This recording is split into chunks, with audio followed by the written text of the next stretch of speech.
សួស្តីអ្នកទាំងអស់គ្នាយើងនឹងមកលេងភាគការទាំងអស់គ្នាដែលប្រធានបទយើងគឺតកតងជាមួយនឹងថាតើរកការ manifest របស់យើងឬការអធិដ្ឋានសុំពររបស់យើងមិនថាតកតងនឹងរឿងអីការងារលុយកាក់ស្នេហារឿងល្អតើយើងអាចនឹងបានសំបំណងបានសម្រេចអត់ហើយអាចនឹងក្នុងពេលឆាប់នេះអត់ឬក៏តាមពេលវេលាដែលយើងបានកំណត់អត់ហើយអ្នកនរកុំឆ្ងល់ដោយសារតែមិនបានអត់មានភ្លើងដោយសារតែយប់នេះគឺជាយប់ full moon ហើយបងទៅធ្វើពិធីហើយចឹងបងចង់ឲ្យ energy របស់ full moon ដោយសារតែ full moon នៅ right strawberry full moon នេះគឺជា energy like so powerful តកតងជាមួយនឹងការ manifest ចឹងទៅបានបងចង់មកធ្វើពិធីបទតកតងជាមួយនឹងការ manifest របស់យើងហ្នឹងតែវាបានសម្រេចអត់ចឹងបងចង់ឲ្យ energy របស់ full moon នៅយប់នេះ energy របស់ God now Aphrodite Goddess Isis យ៉ាហើយនឹងកម្លាំង energy របស់ភ្លើងទៀនពើសjust ចង់និយាយប្រាប់អ្នកទាំងអស់គ្នាមិនតែ it's okay អត់ចង់និយាយច្រើនឲ្យគ្នាយើងថាបងនិយាយច្រើនទៅវាធុញ yes it's okay អ្នកទាំងអស់គ្នាតោះយើងចូលប្រធានបទរបស់យើងវិញអូខេអញ្ចឹងអ្នកទាំងអស់គ្នាតាំងអារម្មណ៍គិតទៅដល់រឿងដែលអ្នកគ្នាបាន manifest គិតទៅដល់រឿងដែលអ្នកគ្នាបានអធិដ្ឋានហើយមករកការទាំងអស់គ្នាចឹងនេះគឺជាការទី1អ្នកនរគ្នាការទី1ការទី2ការចុងក្រោយការទី3មិនខ្ញុំគាត់នឹងនិយាយពីហ្នឹងអស់មួយនាទីបាត់ហើយអ្នកនរគ្នាអូខេអញ្ចឹងកុំឲ្យខាប់ពេលយើងមកមើលចម្លើយសម្រាប់គ្នាយើងដែលគាត់ជ្រើសរើសនៅការទី1ទាំងអស់គ្នាមកមើលថាតើរកការដែលគាត់ manifest ឬក៏សុំពរអធិដ្ឋានហ្នឹងអាចនឹងបានសុំអំណងអត់ក្នុងពេលឆាប់នេះឬក៏អត់ឬក៏តើអ្វីដែលគាត់កំណត់អត់អូខេសម្រាប់ energy នេះដែលគាត់ជ្រើសរើសនៅការទី1ភាគច្រើនអ្នកដែលគាត់ជ្រើសរើសនៅការទី1បងអាចនិយាយបានថាគាត់អាចនឹងសុំពាក់ព័ន្ធជាមួយនឹងរឿងការងារឱកាសថ្មីឬតកតងជាមួយនឹងរឿងលុយកាក់នេះអីនេះក៏នៅជាអីដែលកាត់ឃើញណាប៉ុន្តែ it's okay មិនថាអ្នកគ្នា manifest រឿងអីទេប៉ុន្តែ just ប៉ុន្តែគឺភាគច្រើនគឺតកតងជាមួយនឹងឱកាសតកតងជាមួយនឹងរឿងការងារតកតងជាមួយនឹងរឿងលុយកាក់តែបើសិនជាតកតងនឹងតំណែងស្នេហាអញទីយើងនៅក្នុងតំណែងស្នេហា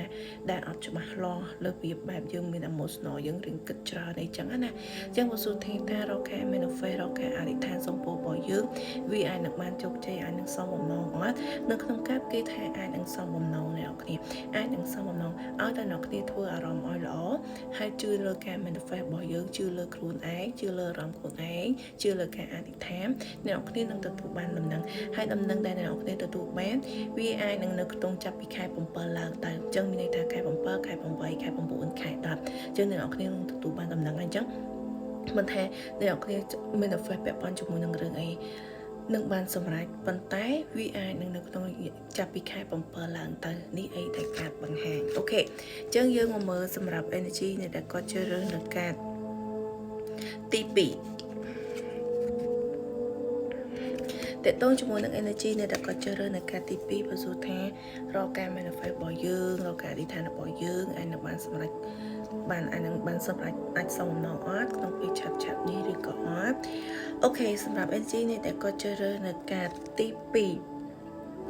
អ្នកដែលគាត់ជ្រើសរើសនៅការទី2ពីចង់គាត់គិតអវិជ្ជមានច្រើនគាត់មាន negative energy ច្រើនគាត់ដូចថាគាត់គិតមិនទៅល្អចំពោះខ្លួនឯងគាត់អត់សូវមានការ take care ខ្លួនឯងអត់សូវបានគិតល្អទៅតខ្លួនឯងអត់ជឿលើសម្រាប់ខ្លួនឯងលក្ខណៈយើងអត់ safe love សម្រាប់ខ្លួនឯងអញ្ចឹងនេះតាមអីដែលការបង្ហាញភាគច្រើនអ្នកដែលគាត់ជ្រើសរើសនៅការទី2ហើយនឹងគាត់សុំឬក៏ manifest អីដែរគួរនិយាយមិនបងដឹងថាអ្នកគ្នាកុំកាត់គេអត់បង្ហាញថាអ្នកគ្នាសុំ focus រឿងអីទៅស្អីអ្នកគ្នាអាចនឹងសុំរឿងនេះផងរឿងនោះផងប៉ុន្តែអារឿងនេះផងរឿងនោះផងហ្នឹងយើងអត់ច្បាស់ខ្លួនឯងលក្ខណៈទៅយើងសុំដោយអត់ជឿជាក់លើខ្លួនឯងថាយើងគាត់ជាត្រូវការរឿងហ្នឹងមែនអត់យើងគាត់ជាត្រូវការសុំហ្នឹងយើងពិតជាត្រូវការមែនអត់វាថាសុំអានេះតិចអានេះក៏ចាប់តិចប៉ុន្តែរបៀបមិនចូលគ្នាប៉ុន្តែវាមិនមែនជាអ្វីដែលយើងច្បាស់ខ្លួនឯងយើងពិតជាចង់បានមែនអត់ដល់វាបែបចឹងអញ្ចឹងក្នុងការគេថាបើសិនជារកការ manifest របស់អ្នកទាំងអស់គ្នាអ្នកគ្នាត្រូវ check up មួយខ្លួនឯងសិនអ្នកគ្នាអាចសុំរឿងច្រើនបានប៉ុន្តែសួរថាវាជាអីដែលអ្នកគ្នាចង់បានមែនអត់វាជាអីដែលអ្នកគ្នាត្រូវការមែនអត់យើងច្បាស់ខ្លួនឯងនៅ bị bài chẳng ấy bị khai thao ở nơi khi xong tại tôi năng lượng này hè nếu khi xong bắn tay bị khai nếu khi nơi ở toàn make sure con anh thế vì chị để nó khi thật cam mà đứa con nếu khi chết ta xong xong từ đứa con thằng xong xong nó của nó chọn bàn hay bắt bắt nhưng mà rồi bị đi đây chết ta bị bài chẳng á nè chẳng không cái theo nên ở kia thật clear con anh thằng năng dần bông nơi không kép bông cơ than nơi ở toàn bàn này nó kia bớt sân vậy là kia mình phải đưa sống á nơi toàn bàn này từ giải cái theo bớt sân chỉ trong sông bảy mươi bán tìm bông lá nào kia thử ba con anh than ở vậy đây là kia mình phải nắm cứ chia vậy đây là kia thật ca mình nói ba luôn anh nữa háo chưa chuyện lời ở rộng chưa chuyện lời energy con anh chắc nữa ở kia thật clear energy con anh hay là ở bớt sáng dần ở ba con anh make sure con anh dần sờ lạnh con anh bạn chán cứ positive lời con anh bạn chán safe love ខ្លួនឯងបានច្រើនពេលដែលអ្នកគ្នាមាន face នឹងបានរក្សាពេលនេះ energy របស់អ្នកគ្នាគឺរៀង low ខ្លាំងណាស់វាលក្ខណៈដូចយើងមាន karma នៅក្នុង energy របស់យើងអញ្ចឹងណាអញ្ចឹងវាធ្វើឲ្យ lock អា energy អញ្ចឹងទៅពេលអ្នកគ្នាសុំអីក៏ដោយវាដូចអត់មានផលអ្នកគ្នារៀងអត់នាំហេតុដូចអត់បានទទួលផលដូចអត់មានដំណឹងលើពីបែបចឹងម្យ៉ាងអ្នកគ្នានៅអត់តាំងច្បាស់តំណែង like អ្វីដែលអ្នកគ្នាសុំហ្នឹងវាដូចសពិចសពិលខ្លួនឯងដែររបៀបបែបចឹងណាអូខេអញ្ចឹងយើងមកមើលចម្លើយសម្រាប់គ្នាយើងដែលគាត់ជ្រើសរើសនៅការទី3យើងមកមើល energy សម្រាប់គ្នាយើងដែលគាត់ជ្រើសរើសនៅការទី3បន្ទូថាតើការ manifest របស់យើងអាចនឹងសមបំណងអត់ក្នុងពេលឆាប់នេះអត់សម្រាប់ energy នេះដែលគាត់ជ្រើសរើសនៅការទី3 energy នេះដែលគាត់ជ្រើសរើសនៅការទី3បងឃើញថាអ្វីដែលអ្នកគ្រីសុំអាចនឹងពាក់ព័ន្ធជាមួយនឹងបងហ៊ាននិយាយថាមិនយ៉ាងបើសិនជាក្នុងការណាគ្នាយើងដែលគាត់ជ្រើសរើសនៅការទី3គាត់អាចនឹងមានបញ្ហាគាត់អាចនឹងស្មុគស្មាញគាត់អាចនឹងពិបាកចិត្តច្រើន